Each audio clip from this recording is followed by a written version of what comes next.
Finding the keys to peace, love, and happiness. Now take this all with a grain of salt. This is what tends to help me from time to time, even though I'll admit I tend to forget to follow my own advice that I'm about to dispense in this video. But whenever I do remember this and I put it to use, it helps me out quite a bit. So I hope it helps you, the viewer, as well. And if it does help, please give this video a thumbs up and subscribe to the channel. And if you're interested in purchasing this beautiful drawing that I'm doing as I pontificate about the keys to peace, love, and happiness, please contact me through the links down below. Now, full disclosure, I'm not a psychologist and much less a neurologist. I'm just another person trying to make the most out of their life on this planet. And after 49 years of living on this planet, I'm finding that having peace of mind is one of the most important goals worth striving for, because everything else flows from that point. If you're constantly at war with your thoughts, and worse yet, at war with yourself, it's hard to enjoy life, and much less to know what you want out of life.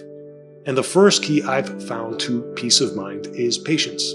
I know that's not a groundbreaking insight, but it bears worth repeating to reinforce the idea. And another key that helps with patience is deep breathing, especially with aspects of life that are beyond your control, such as a global pandemic like COVID.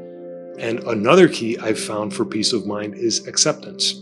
Accepting what you can't control, namely other people, and how they choose to deal with reality, like something such as COVID. Again, I think deep breathing helps with acceptance as well, because it keeps your body from triggering the adrenaline and cortisol that comes with the fight or flight responses.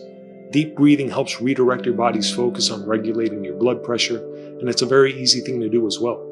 It's best to teach yourself to breathe deep while counting to 10 in such a way that no one would notice you doing so. This way, as people around you are stressing out, you could avoid mirroring that stress by breathing deep, counting each inhale and exhale as slowly as possible, all the while exercising patience, acceptance, and putting the situation into its proper perspective, which I would say is yet another key to peace of mind: perspective.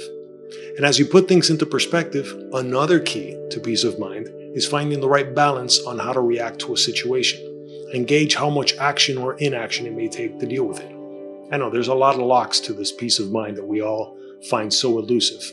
As for love, I'm not talking about romantic love, but rather love for yourself.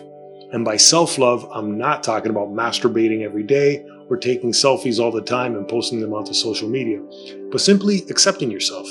Acceptance, one of the same keys I was talking about to peace of mind, can be used to nurturing love for yourself.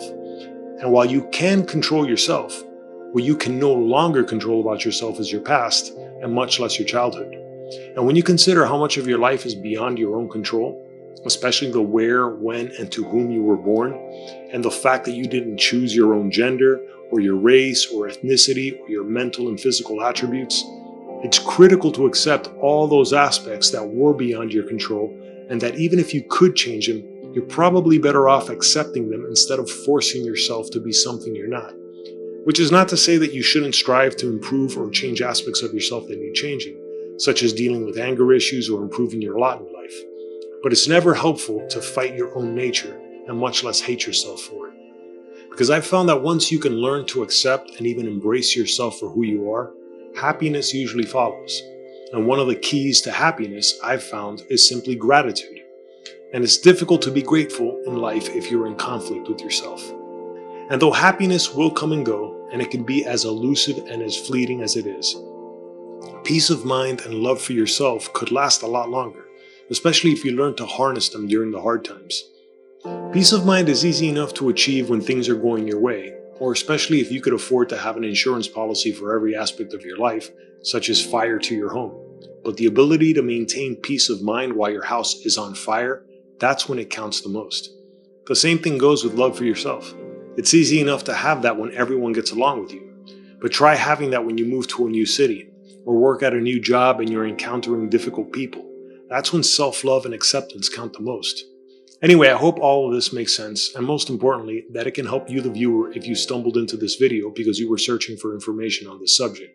The last thing I will say is, I'm well aware that peace, love, and happiness isn't easily achieved from watching a single YouTube video.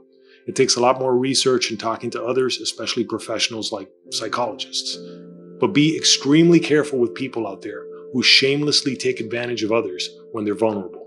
This is how people end up in religious cults and have their life savings and even dignity drained from them by ruthless psychopaths who have no empathy for others, despite the fact that they may very well seem to have peace of mind and even love for themselves. That's the ironic thing about humanity. Some of the most harmful, evil people have no trouble sleeping at night, knowing they're destroying other people's lives. Like I said, I'm no psychologist or neurologist, but if I'm not mistaken, that lack of empathy, and especially that satisfaction that certain people get from harming others, I believe that's beyond a psychological problem. It's a neurological one. But that could be a whole other documentary. For now, suffice to say, I have found that the keys to peace, love, and happiness are patience, deep breathing, acceptance, putting things into perspective, finding balance, and gratitude. Keep those in mind the next time you feel you might be losing your mind or hating yourself for any reason, and you'll be surprised how far that could lead you to some form of happiness. If there's anything I've said that is incorrect or anything I could have added, please let me know in the comments down below. And if you like this video, please give it a thumbs up and subscribe to the channel, and check out the links down below for any of my art such as this drawing, and thanks for watching.